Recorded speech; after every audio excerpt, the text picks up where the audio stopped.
Hello, you wonderful people, and welcome to another episode of Not to Comic Book. This being a show where I talk about TV shows that are adaptations of comic books. For today's episode, I'm going to talk about the season finale of Wynonna Earp, as well as the latest episode of Outcast. Starting off with Wynonna Earp, I would honestly say this is probably my favorite episode of Wynonna Earp. It was really, really good. Just like a lot of the twists and turns. Obviously, we got a bit of the taste of it at the end of last episode, but we got it full blown this episode that Willa couldn't be trusted. Like I said that from the beginning when she first came out, I was like, yeah, there's gonna be some stuff behind that. I swear, didn't I think I brought that up earlier in the season. Like, I do correct me if I'm wrong. I might be imagining that. I'm pretty sure in one of these I brought up the fact that she was going to come back and she'd be like different, and she did. So I called it. At least I think I did. Maybe I'm just giving myself too much credit. But nevertheless, and it wasn't just like a typical like, oh, like I'm a bad guy type of thing. No, it's like her and in a twisted way, her and Bobo were like deeply, madly in love with each other. That's what it came down to. But just like the way you heard her talk about Wynonna and Waverly, like Wynonna, she's like basically like, oh, Wynonna couldn't have taken Peacemaker because she didn't have Peacemaker like on her. She's like, oh, it couldn't have been Wynonna. I literally got her wrapped around my fingers, and Waverly is useless. It's like, wow. Like, it's like I feel like you obviously you're kind of swept up in Bobo, but I never thought that you like. She talked about her sisters as if they disgusted her. Interestingly enough, that whole situation at the beginning where she couldn't, like, when Bobo couldn't cross, what I was assuming was, it's like, oh no, let me guess, Peacemaker is reacting that way because there's a part of Wynonna that still registers her as partly the heir, like, with circumstances changing the way it is, it's like, oh, it still kind of recognizes her partly as the heir, even though it seemed like it was recognizing Willa fully as the heir last episode. It's like, oh, that's going to be interesting, but it's like, no. Still interestingly enough, but that wasn't the case. It was Waverly had taken Peacemaker, had swapped it, which is good. I was like, oh, thank goodness for Waverly not trusting Willa. But that was just, to me, that was a whole very interesting thing. Like, I mean, what really got me was the fact of just how full of hate Willa was, like, towards everything. Like, she blamed Wynonna, saying, like, everything's her fault. What happened to her, what happened to their dad, basically the town being in a situation is right now, it's all her fault. Basically, her coming back to town being the heir, like, kind of screwed everything up. It's just kind of like, well, I mean, her just being an Earp, she just kind of screws everything up. And I was just like, man, that's really hurtful. Especially considering the fact is, like, Wynonna was trying to hand over Peacemaker so that Willa won't shoot Nicole, but she did it anyway. It was just like, wow. And because it got brought up again in this episode, because it was like, she was like, because Willa was like, yo, we gotta find Peacemaker, and Wynonna was like, no, we need to find Waverly. She's our sister. She matters more than Peacemaker right now. And it's just like, we've already seen how little she cares about Waverly when Waverly got shot on the homestead. Just like, oh, come on, we gotta get Bobo. Come on, let's get Bobo now. It's like, no, your sister's literally lying on the floor bleeding. That was one of many examples of showing that, like, yep, she's not. It's sad that she wasn't the sister that they had known when they were kids. And speaking of Nicole, it's very interesting that she was finally brought in. Doc kind of like spilled everything for her, and she was just like, thank you. It all makes sense now. So it's kind of interesting that she's kind of brought in. I guess she was temporarily deputized as a hey, you're part of Black Badge now. Granted, she didn't get to do much with that new position, like, because pretty much after her, Doc, and Dolls kind of got locked and loaded, the next scene you saw her in was that one, which is kind of like, man, I would have liked to see, like, Officer Hot, like, go all, like, Deputy Hot, go, like, all Rambo on some crap. I did like at the beginning when Doc actually shot someone, and then Wynonna's like, what are you doing? They're not revenants. They're just regular people. They're just crazy right now. You can't go around just shooting people. But getting back to it, just like that whole, like, Willa being filled with so much hate in this test. I mean, because that's what pushed her to do everything, because she was just tired of everything. Because apparently, I mean, I never really got that, but apparently the way she makes it sounds like their dad was very abusive, like in a physical sense, like he physically beat them like that. I don't know. I never really caught that from the flashbacks. Maybe I misconstrued what she was saying, but it sounded like that. So she hated Purgatory because Purgatory basically, flat out hates the Earps. And it also, she hates the name, so she wanted, essentially she wanted it all to burn. Is why she was so adamant about helping Bobo. I mean, aside from being in love with him, I mean, it's just kind of interesting how it was kind of like a whole Stockholm syndrome thing. You spend long enough with your captive, you begin to fall in love with them. I guess it's because in Bobo's mind, he was saving her from her dad. Just like, he has this problem with the Earps, but I guarantee you, he looked at their dad as like, yo, Wyatt was at least a good man. You're just trash. He looked at her dad like that. He actually kind of, in his mind, he kind of wanted to save all of them. He kept an eye on all three of them and was just like, saw that they were all needed to be saved, but he ended up saving Willa because, obviously her being the heir and whatnot. And so, I guess through all that time, she grew accustomed to him because it's like she came from kind of a broken family that it just, allowed for Bobo to not. I mean, it doesn't even seem like he swayed her because that's kind of what Waverly's whole point was, like, oh, you swayed my sister. It's like, no, she came willingly. Because she legitimately came to love and care for him. But there's, God, my brain is a little scattered because I'm just trying. I want to say that whole, how the episode actually, and I want to say that for later to go into certain things, but I want to jump back to the whole, I did like the whole bar showdown kind of thing. Previously, it had been brought up that the thing inside of dolls, the whole reason why he takes medicine is, he's been taking it since he was a kid. It keeps him alive, but it also keeps that other side of him dead. So it doesn't seem like... I was under the impression that was something that happened at Kandahar, that whatever that thing is inside of him, but it seems like that was something he might have been born with.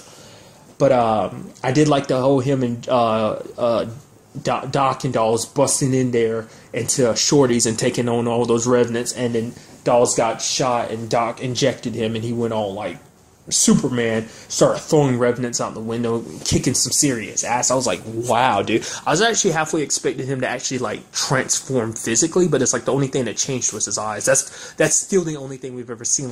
I guess it's because if he, I guess if he stays in that state for a prolonged period of time, eventually maybe his outward appearance would change too. But since it was just kind of okay, adrenaline boost, let's get it done, and then I'll revert back to normal. So I'm guessing that's why we didn't really get to see much of it. Didn't come up too much in this episode. The whole little bit of love triangle thing that we kind of saw a little bit last episode, having Doc return. We did have Juan Carlo pop up twice in this episode. First time warning Bobo, it's like, yo, you need to back down. You let Willa cross that boundary, cross the triangle with so much hate in her heart, it's going to be disastrous. And, but basically Bobo was saying whatever he is, he can't interfere. And it's how does him and whatever he is, Bobo obviously knows him. Obviously, since he knows Doc and everything and knows all this, obviously I can't even begin to understand what he is.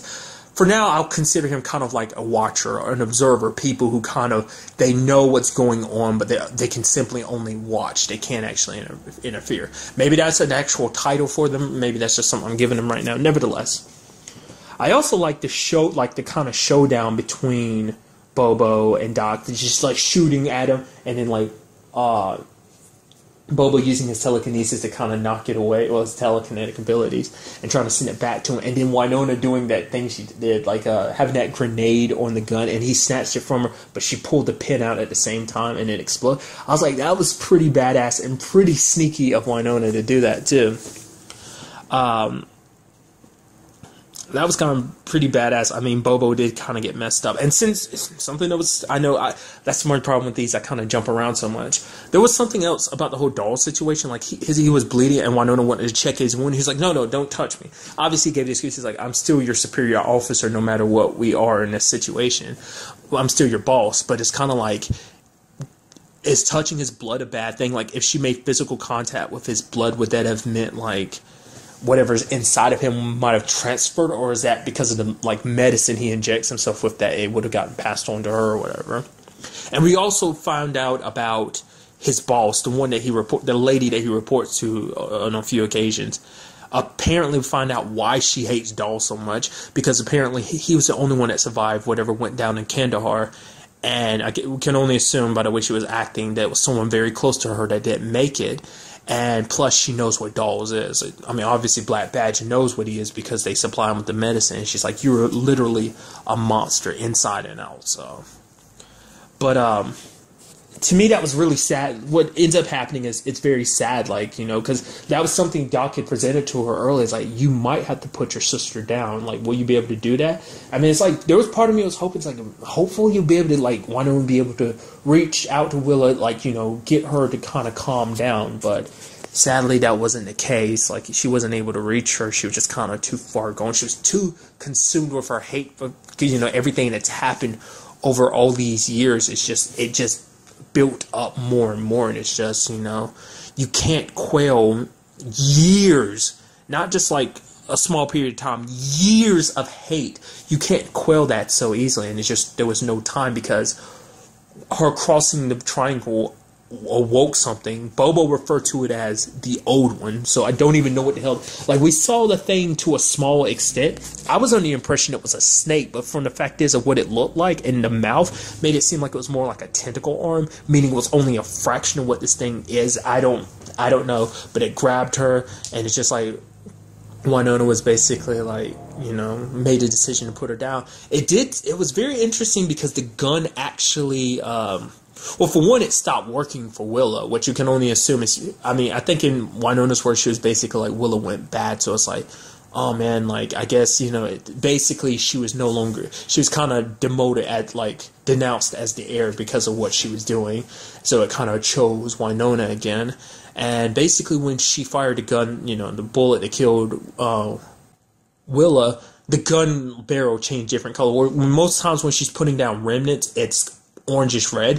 This time it was blue. I don't know whether that's because she's using it against someone that's non-remnant, or is that because it was specifically an Earp she was putting down. And what does that mean when someone is put down that's not a revenant? I mean, we saw what happened when you know, that was Wyatt's gun, so that's how everyone got turned into revenant. So it's like, did Willa get put down? If the curse reactivates itself, would she come back as a revenant or not? I'm very curious. I mean, we didn't see her kind of get all dragged down to hell. We didn't actually see what they did with her body. I can only assume when it was all said and done, they just gave her a proper burial, because Wynonna was talking about you know, there was a tree that they used to play around that kind of got taken down, was it by lightning or something like that? So she's going to like regrow it, you know, as kind of, I guess, as a marker for Willa. And we also saw Dolls getting carried away because basically he didn't follow orders and is getting kind of reprimanded for it. And that lady took Bobo because she basically wanted to experiment on him, but I mean, luckily Wynonna was able to put him down. I mean, not for his sake, because I mean, Wynonna didn't put him down for his sake. She did it because it's the only way to like stop the curse. But the lady didn't care. She's just. It seems like Black Badge has its own agenda, because when everything was going down, she basically told Dolls to, you know, stay back, you know, because it's like they're kind of curious to see what will happen, like, you know, and it's like they didn't care, like, even if that meant like letting Willa do what she was going to do, even if it meant it was going to cost a lot of people their lives. They didn't care, because it was just, you know, observe and see what would actually happen. The way she made it sound, like she was basically like, the moment we get clear of here, make sure you basically lay waste to this place. But I guess the moment she took care of Bobo, that meant kind of like, okay, that was no longer an option. And so they were also talking about the fact that I guess now we got to go rescue Dolls. And Wynonna's like, yeah, we are. And before continuing that, she also met up with Juan Carlo. This is his second time in the episode. Apparently, he talks about the fact is that Purgatory is kind of a special place. It's not just that people are trying to get out of it. There are things trying to get in as well. It's kind of a sanctuary. That was kind of all we got from that. Like I said, it's kind of interesting because obviously we're dealing heavily with revenants, demons are kind of what the big focus of the show is, and I brought it up countless times before. But the comic books, from what I've read, a little bit of info I've read about the comic books, it seems like it's more like a monster hunting series. So it seems like these things that's talking about aren't revenants or demons, more like monsters, like whatever Dolls is, for example. So I don't know. Like, it's kind of cool. Like I said, I do like the fact is that you branch out and you're getting a little taste of that, more of that other bits of that supernatural world. But what we got at the very end was a very interesting cliffhanger. Basically, them talking about, hey, we're going to go out. I'm going to hunt down all the revenants. I'm going to put them all down. And so, Waverly kneels down and touches some black tar or something, and then, something happens to her. She's all, smiles, and then she pulls out a gun, and the last thing we hear is a shot fired. So, that was wait, okay, what? Because multiple instances Bobo's talked about the fact is that Waverly isn't necessarily normal. Because the fact of the matter is, he brought up, earlier in the season, there's something deep inside of her. There's, a lot of hate deep inside of her. Plus, he brought up the fact is that she's not an Earp. So it's what is she then? That was never kind of brought up. Because the last time we saw her in this episode was when she was hiding in a treehouse. When Bobo and Willa met up. And it was just I'm thinking that was blood from, that black stuff was blood from the Lost One is what she was touching, but it activated something in her. I don't know whether it was just it possessed her when she touched her, or was it activating something that was already inside of her? I don't know. So many questions, and I don't know if the show is getting brought back for a second season or not. I hope it is, because so much happened in this season finale. It's just no, you got to give me more. I really like this show. It's got it was a little kind of not bad in any shape or form. It's just kind of I feel like it was a little slow to pick up, but then it quickly kind of caught its footing, and it just got more and more interesting with every episode. New discoveries, kind of mysteries, popping up and being, getting answers to some things. So, because I'm very curious to see, because I really would love to see what they did with another season. Obviously, you'd be hunting down revenants, but it's also what kind of else would you bump into? Plus, would it take place here in Purgatory or not? Because, is Purgatory safe now that everything's kind of been dealt with? It's plus dealing with this whole Waverly situation. It's okay, what does this mean? How would that be handled? There's just so much, because it's also them tracking down Dolls, because they'd have to basically find whatever Black Badge facility he's being held at. So, because even Wynonna's still in the dark about what he is. The only other person that knows what he is, I'm talking about in the group, is Doc. He's the only one that was there that saw that. And whatever happened to those other revenants that were there? Did they sneak out while that was all happening? Obviously, they were kind of beaten to a pulp by Doc and Dolls, but it's when that happened, did they kind of sneak out, or are they still there in town? Or when Bobo was put down, did that take them all down with them? I don't know. Like I said, overall, like I said before, it is hands down my favorite episode of the show. It was really, really good. Just like I said, I feel so bad for Wynonna, but I kind of feel I didn't think there was going to be a way she was going to be able to convince Willa. I was hoping she would be able to, and I was thinking when she had the gun out, I was oh, you're going to kill the thing. It's no, it's the bullet's meant for Willa. So it was the only way to kind of stop things from escalating. So, like I said, very, very good episode. I have my fingers crossed, hoping that there will be a second season. And now moving on to this week's episode of Outcast. A very interesting Outcast episode that basically confirmed our notions about the whole Megan situation. That bastard Donnie actually had the audacity to show up at her date, just like her dinner date with Mark, is actually introducing himself, and you just see her there so uncomfortable. He says this little term talking about being her white knight in shining armor on a horse or something like that. And, later on there was a scene, I didn't really put it together at that time, but it's like, because there was like a part where he was, when they were much younger, because essentially he was like a foster kid that was welcomed into their home, and he did that to her. And it seemed like it wasn't just a one-time thing. It was an often thing, because one scene that we saw of it was her like looking down a hallway, and she ran to her room as fast as possible because she was just trying to avoid him. But at one point he stepped on a white horse. So I'm guessing when he said, "Oh, that, loved horses," that was him kind of alluding to that too. I don't know. When I saw that broken horse, I thought that's what she was going to pull out of that box or whatever, that little safe, but it wasn't that. It was actually a gun, so... But we also got to hear Kyle's point of view. Like, it was very interesting because obviously, she's very, I'm not going to talk about it because, it's a very, obviously not a very easy thing to talk about. Plus, it makes her feel weak.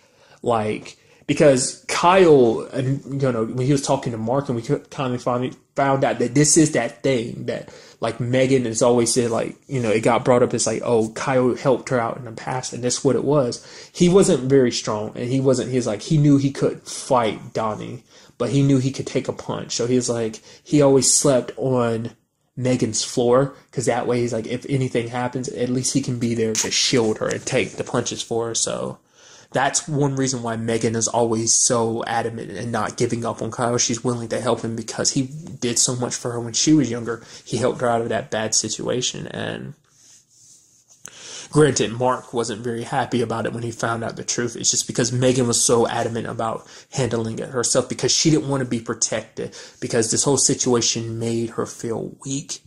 I actually kind of felt bad because it was like he had brought that up again, like what he heard from Donnie, being like, "Oh, that you want me to be your knight in shining armor," and then she those words kind of cut her, because it was just him like repeating words that Donnie had said. She's like, "Oh, do you think I just got with you because you're a cop? I don't need you to protect me." And she's like, I basically telling Kyle to let things go, because she just kind of wanted to the way she made it seem at the beginning, like she wanted just to move past it, just like let it go, just forget about him. It's just going to drag up the past, and she doesn't want to deal with that. But it seems like it's because she wanted to handle it herself. Now, we got a cutaway from it when she actually confronted him in his room, calling him pathetic and weak. And the reason why she wants to tell him to get out of town herself is because she doesn't want her husband to get involved, because she doesn't want her husband to get in trouble, because it's like, why have him waste his time on someone insignificant like you? She had a gun in her purse, but it kind of cut away from it. And from what we saw later on when Mark beat the living crap out of him, and it's like, which is like, you're a cop, and there's cameras, recording to make sure you're not doing anything bad as a cop. So it's like, why would you still do that? Either it's just like he was so mad he didn't care, or maybe he plans on erasing the footage later on. I mean, it didn't seem like that. All we saw was just him washing his bloody knuckles, but it was just like, looked like he like beat him. Like, I mean, we didn't get to see the whole thing because he dragged him off to the side of the road and started wailing on him, looked like with the flashlight or whatever, but he beat the crap out of Donnie. And Donnie was basically telling him he's going to regret that. So I don't know whether Donnie has some kind of information, or whether Donnie's going to like try and twist it like, oh, I was brutally attacked by this vicious cop for no reason. Something like that. But it's like, this is going to come back to bite Donnie in the ass. I mean, not Donnie. It come back to bite Mark in the ass. It's just like, how can it not after being recorded? And I don't know what's things like that. Is that automatically uploaded to the kind of police like computer system? Is that automatically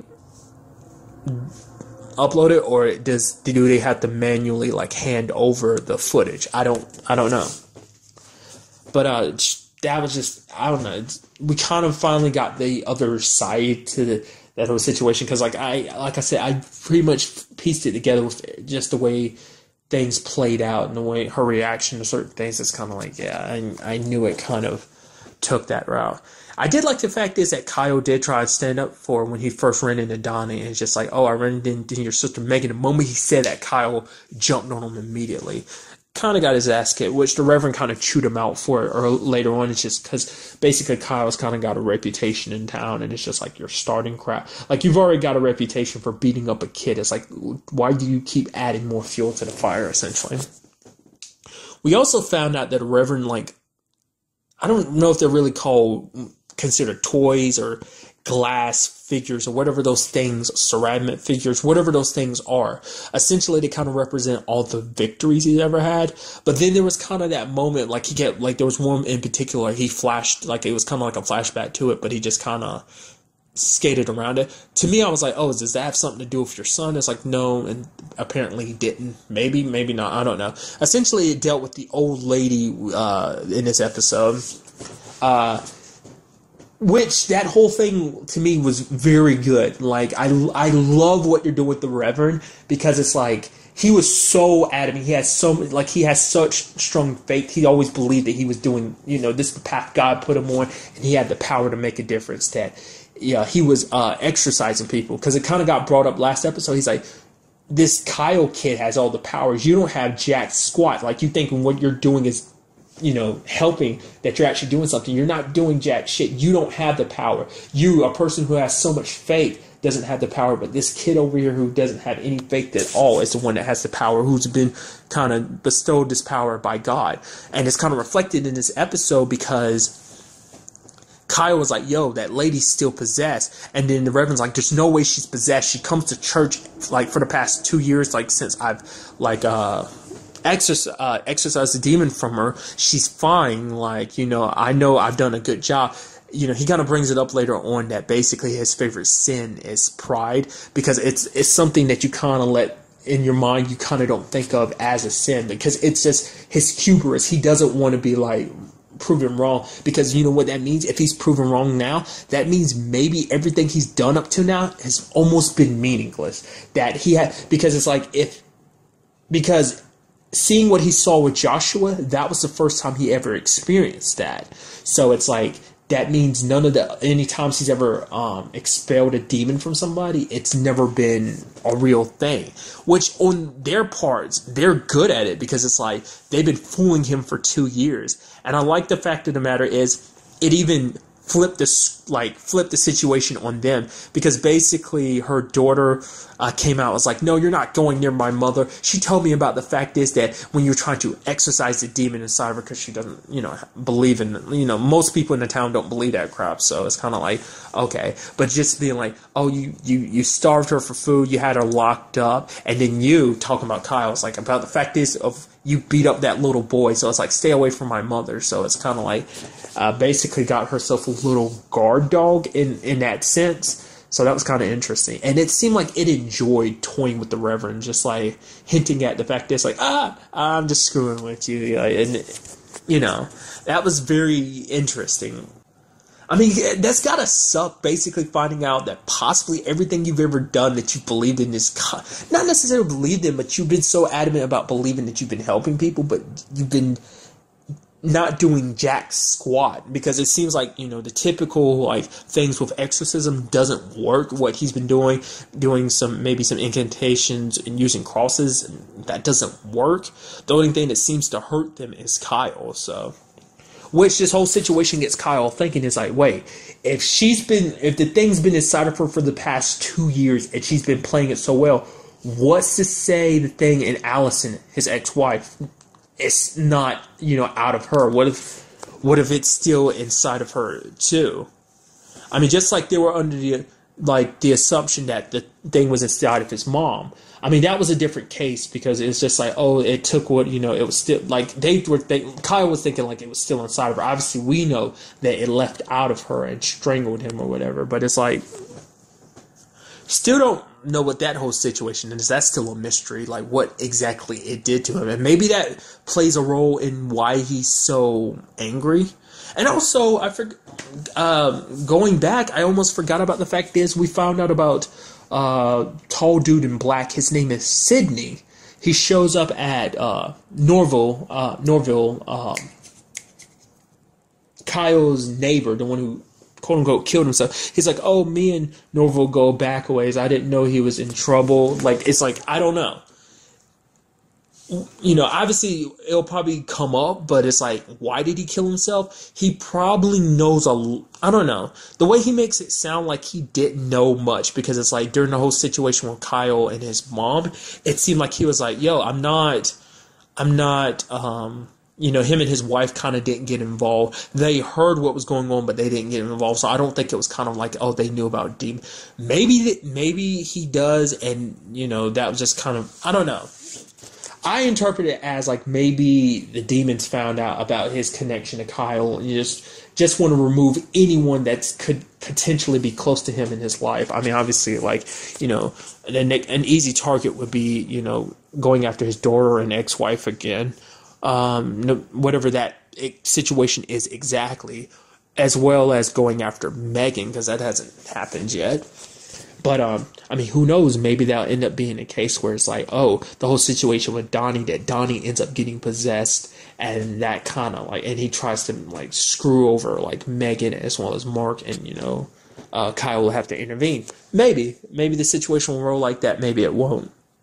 But it's like, I'm really curious to know, like, did he really know Norville? Like, maybe, like, what we didn't get to see was them actually talking to him, like, oh, you're coming after Kyle. It's basically like, yeah, if you don't kill yourself, I'll go after the kid and do, I don't know, like, I get the feeling he was mainly, there's a part of me that's like, okay, maybe he did know, or maybe, it's 100% like, no, it's BS. He's just doing that because he wants to get close to Kyle. He's like, oh, I'm going to stay around in town, trying to use this as an opportunity to make an introduction. Maybe that was the whole point to begin with.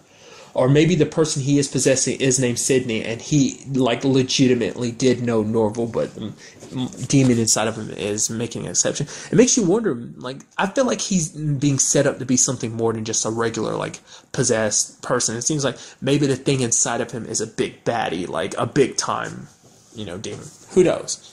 And we also got another side of this, kind of continuing with the whole trailer investigation that Mark kind of did previously, him and the sheriff did, but Mark kind of did a more thorough search of it last time. It ended up getting that gold watch, which we kind of found out, like, because I was wondering why the sheriff was kind of like, oh yeah, let me handle this, you just pack all the evidence and give it to me. I was like, he knows more, doesn't he? And in fact, he does, because he recognized the watch. He gave it back to the guy. It's just like, oh yeah, somebody just returned it to me. So I was like, do you have any idea how you lost it? He's like, no idea. It's like, Basically went to the trailer and kept an eye out and watched and saw that guy return there, and he burned the place down.